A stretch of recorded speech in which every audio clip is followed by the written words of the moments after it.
سيقول السفهاء من الناس ما ولاهم عن قبلتهم التي كانوا عليها قل لله المشرق والمغرب يهدي من يشاء إلى صراط مستقيم صدق اللہ العظیم۔ پہلے پارے کا مختصر خلاصہ چند آیتیں آپ نے سن لی تھیں، اس کے بعد دوسرا پارہ ہے۔ دوسرے پارے کے آغاز میں قبلے کی تبدیلی کا واقعہ ہے۔ مسلمانوں کا قبلہ ہمیشہ بیت اللہ کعبہ شریف ہی رہا ہے، لیکن تھوڑے عرصے کے لیے اللہ تبارک و تعالی نے اس حکم کو بدلا اور مسلمانوں کو حکم دیا گیا کہ آپ بیت المقدس کی طرف رخ کر کے نماز پڑھیے۔ اس میں اللہ تبارک و تعالی کی طرف سے اہل کتاب کے لیے آزمائش بھی تھی اور ان کی دلجوئی بھی تھی۔ بعد میں وہ حکم تبدیل کر کے واپس کعبۃ اللہ کی طرف رخ کرنے کا حکم دے دیا گیا، جیسا کہ رسول پاک صلی اللہ علیہ وسلم کی خواہش بھی تھی۔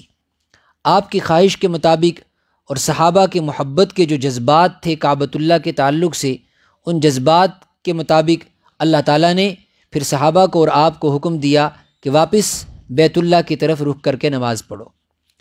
اس پہ اہل کتاب نے بڑا شور مچایا اور کہا کہ دیکھو یہ کیسے لوگ ہیں، ان کو تو اپنے قبلے کی تعین نہیں، کبھی یہ بیت اللہ کی طرف رخ کر کے نماز پڑھتے ہیں، کبھی بیت المقدس کی طرف رخ کر کے نماز پڑھتے ہیں۔ سیقول السفہاء من الناس، اللہ تعالیٰ نے ان اہل کتاب کو بیوقوف کہا۔ کیسے بیوقوف لوگ ہیں؟ تم کون ہوتے ہو اللہ تبارک و تعالیٰ پر یا اس کے دین پر انگلی اٹھانے والے؟ قل، کہہ دو، للہ المشرق والمغرب، مشرق کی طرف رخ کرنے کا حکم دے یا مغرب کی طرف رخ کرنے کا حکم دے، جو بھی وہ حکم دے اسی کے مطابق عمل کرنا ہی دین بن جائے گا۔ اگر وہ مشرق کی طرف رخ کرنے کا حکم دے تو پھر وہی دین، اگر وہ مغرب کی طرف رخ کرنے کا حکم دے تو وہی دین۔ ایک چیز کو وہ کھانے کے لیے کہے تو اس کا کھانا حلال، اور ایک چیز کو نہ کھانے کے لیے کہے تو اس کا نہ کھانا جو ہے اس کا کھانا حرام۔ تو جو حکم دے اللہ تبارک و تعالی، عبادت اور بندگی تو اسی کا نام ہے۔ فَأَيْنَمَا تُوَلُّوا فَثَمَّ وَجْهُ اللَّهِ، تم جس طرف رخ کر کے نماز پڑھو اللہ تو وہی ہے۔ تو دراصل کوئی سمت، کوئی ڈائریکشن اس کے اندر اس کی ذات کے اعتبار سے کوئی اہمیت نہیں ہے، بلکہ اہمیت کس وجہ سے ہے کہ اس کے ساتھ اللہ کا حکم جڑا ہوا ہے۔ اور یہی انسانوں کو سمجھایا گیا کہ اللہ کا حکم اصل ہے اور ادھر ادھر کی جو چیزیں ہیں انسان ان کی طرف توجہ نہ کرے۔ یہی وجہ ہے کہ اللہ تبارک و تعالیٰ نے اس بات کو اور اس واقعے کو کوئی اہمیت نہیں دی، اور آگے چل کر فرمایا لیس البر ان تولوا وجوہکم قبل المشرق والمغرب۔ یہ کوئی بڑا مسئلہ تھوڑی ہے دین کا، یہ کوئی نیکی اور ایمان کا مسئلہ نہیں ہے کہ تم مشرق کی طرف رخ کر کے نماز پڑھو یا مغرب کی طرف۔ اے اہل کتاب، تم یہ بتاؤ وہ بڑی بڑی باتیں، وہ دین کی باتیں، وہ زندگی گزارنے کا سلیقہ جو ہم نے تمہیں تمہاری کتابوں کے اندر دیا تھا، وہ تم نے کہاں چھوڑا؟ آج تم صرف یہ باتیں لے کر آئے اسلام کے تعلق سے کہ پہلے مکہ کی طرف پھر بیت المقدس کی طرف رخ کیوں کیا گیا؟ تم یہ بتاؤ کہ وہ جو ابواب بر، یعنی جو نیکی کے دروازے ہم نے تمہیں دیے تھے، وہ اگلی آیتوں کے اندر آ رہا ہے، تم نے وہ کیا کیے، وہ احکام کہاں گئے؟ اللہ تعالیٰ نے پھر وہی احکام دوبارہ اس امت کے سامنے بھی ذکر کیے، اور بیچ میں ایمان والوں کے لیے بھی کچھ احکام ہیں۔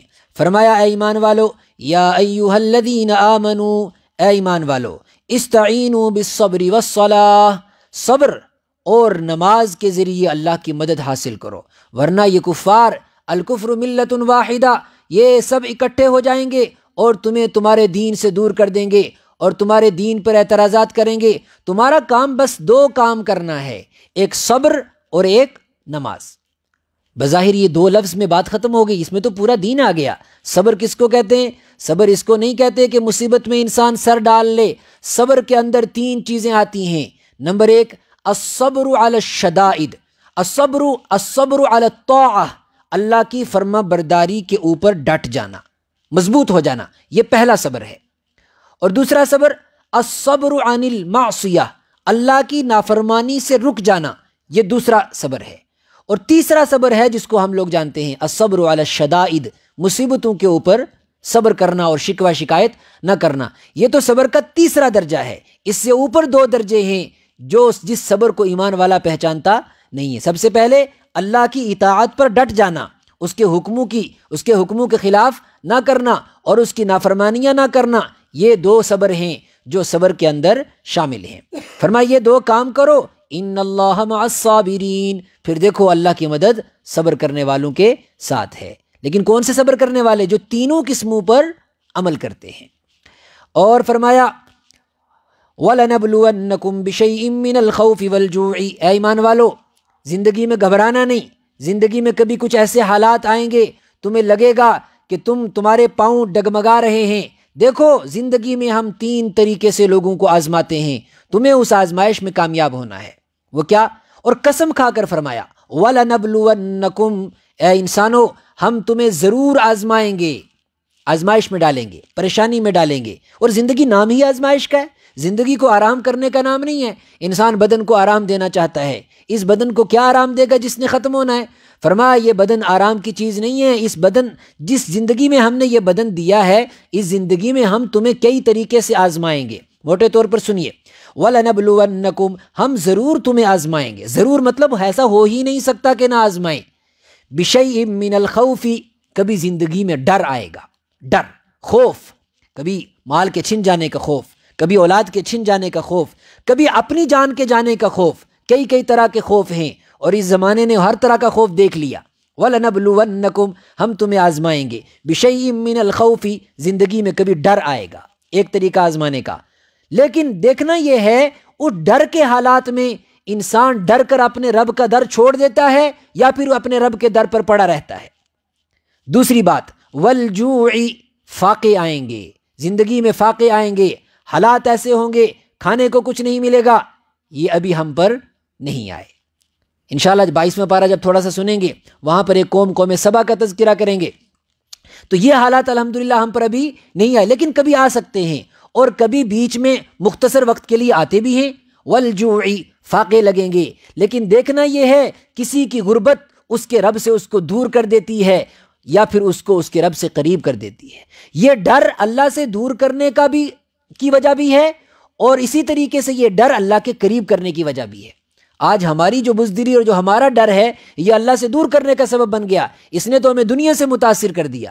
اور دوسری بات، جو غربت ہے، یہ غربت اللہ کے قریب کرنے کا بھی سبب ہے اور اللہ سے دور کرنے کا بھی سبب ہے، جس کو حضور نے فرمایا قاد الفقر ان یکون کفرا، کبھی کبھی تو ایسا ہوتا ہے کہ فقر اور غربت انسان کو کافر بنا دیتی ہے۔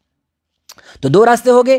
تیسرا طریقہ آزمانے کا وَنَقْصٍ مِّنَ الْأَمْوَالِ، مالوں کا نقصان کریں گے، وَالْأَنفُسِ، اور جانوں کا نقصان کریں گے، وَالثَّمَرَاتِ، اور جو تم نے کمایا ہے اس میں بھی نقصان ہوگا، لیکن ہوگا صرف اللہ کی آزمائش کے طور پر۔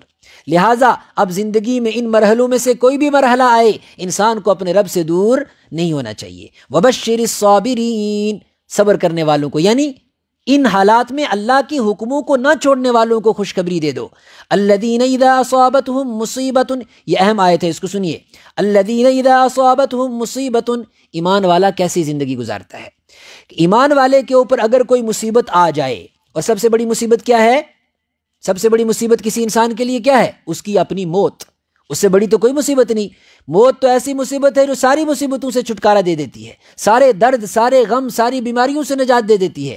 فرمایا اگر کسی کو موت بھی آ جاتی ہے، یا کسی اپنے کو موت آ جاتی ہے، کسی گھر کے اندر کسی کی موت بھی ہو جاتی ہے، جو کہ سب سے بڑا حادثہ مانا جاتا ہے، تو ایمان والے اس حادثے کی وجہ سے بھی اپنے رب سے دور نہیں ہوتے۔ اس حادثے پہ بھی وہ کہتے ہیں انا للہ و انا الیہ راجعون۔ کیا مطلب ہے اس کا؟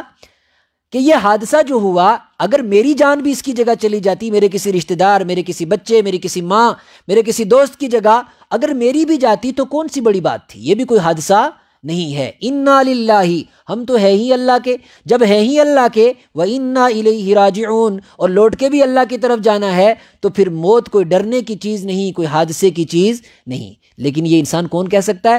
وہی کہہ سکتا ہے جو آخرت کی تیاری کرتا ہو، اور جو یوں ہی ہوا میں زندگی گزار رہا ہو، اس کو تو اللہ نے فرمایا بھی پہلے پارے میں آپ نے سنا کہ اگر تمہیں لگتا ہے کہ تم یوں ہی ہوا میں جنت میں چلے جاؤ گے، فَتَمَنَّوُا الْمَوْتَ، تو پھر موت کی تمنا کرو۔ تمہیں موت کیوں بری لگتی ہے؟ جو آخرت کی تیاری کرتا ہے وہ موت سے گھبراتا نہیں ہے، جو رب کے سامنے کھڑے ہونے سے ڈرتا ہے اسے موت کی کوئی پرواہ نہیں ہوتی ہے۔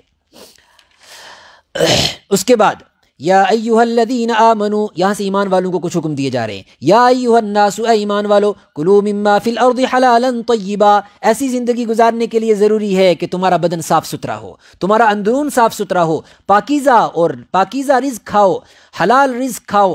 ولا تتبعوا خطوات الشیطان، اور شیطان کے نقش قدم پر نہ چلو. انہ لکم عدو مبین، یہ شیطان تمہارا بڑا دشمن ہے. انما یأمرکم بالسوء والفحشاء، شیطان کرتا کیا اور شیطان کے نقش قدم کیا ہے؟ فرمایا دو چیزیں، بالسوء، ایک تو گناہ کے راستے پر ڈالتا ہے، والفحشاء، اور فحاشیت اور عریانیت کے راستے پر ڈالتا ہے. یا ایھا الذین آمنوا کلوا من طیبات ما رزقناکم، پاکیزہ وہ چیزیں کھاؤ جو ہم نے تمہیں دی ہیں. کھاتے تو ہو، تمتعوا، مزے لے لے کر کھاؤ، لیکن رب کے ناشکرے نہ بنو. واشکروا للہ، اللہ کا شکر ادا کرو. اور شکر ادا کرنے کا مطلب، شکر ادا کرنے کا مطلب بہت اچھے سے سمجھنا چاہیے. یہ نہیں اللہ تیرا شکر، اللہ تیرا شکر، یہ شکر نہیں ہے. شکر کا مطلب یہ ہے کہ جو نعمت اللہ نے دی ہے اس کا جائز استعمال کرے، ناجائز استعمال نہ کرے. اگر اللہ نے آنکھ دی ہے، زبان دی ہے، مال دیا ہے، وقت دیا ہے، اب اس کا جائز استعمال ہوگا تو نعمت کا شکر ہوگا، اور اگر ناجائز استعمال ہوگا تو نعمت کا شکر نہیں ہوگا. اب وہ نیکی کے کیا کیا کام ہیں، بس ایک آیت بر اس کو کہتے ہیں. یہ بڑی اہم آیت ہے پورے قرآن میں سے.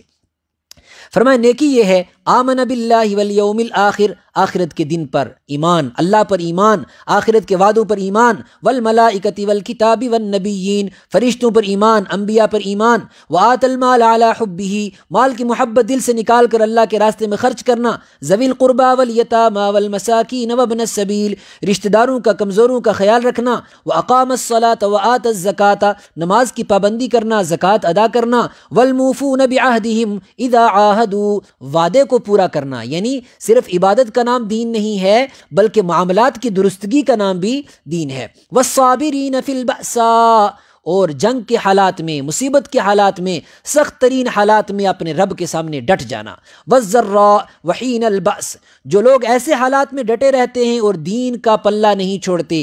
اولئک الذین صدقوا، یہی وہ لوگ ہیں جو سچے ہیں. وَأُولَئِكَ هُمُ الْمُتَّقُونَ، اور یہی وہ لوگ ہیں جو اللہ سے ڈرنے والے ہیں. اس کے بعد کچھ مختلف احکام ہیں، روزے کے تعلق سے احکام ہیں، قصاص کے تعلق سے احکام ہیں، اور اس کے بعد حج کے تعلق سے احکام ہیں. لیکن ان سارے احکام کی ایک مشترک بات بیچ میں جو آئی ہے وہ یہ ہے کہ تقوی، کہ ساری عبادتوں کا خلاصہ کیا ہے؟ اللہ کا ڈر پیدا ہو جائے. جیسے یا ایھا الذین آمنوا کتب علیکم الصیام، روزے رکھو، کیوں؟ لعلکم تتقون، روزے کا مقصد کیا ہے؟ اللہ کا خوف پیدا ہو جائے. اسی طریقے سے جب حج کی بات آئی تو فرمایا دیکھو حج ایسے ایسے کرنا ہے، ان دنوں میں کرنا ہے، کچھ حج کے احکامات آئے. لیکن ساتھ میں کہا کہ دیکھو جب حج کرنے کے لیے جانا ہے وَتَزَوَّدُوا، تو آپ کو سفر خرچہ چاہیے، آپ کے پاس کچھ پیسے ہوں گے تو آپ حج کریں گے.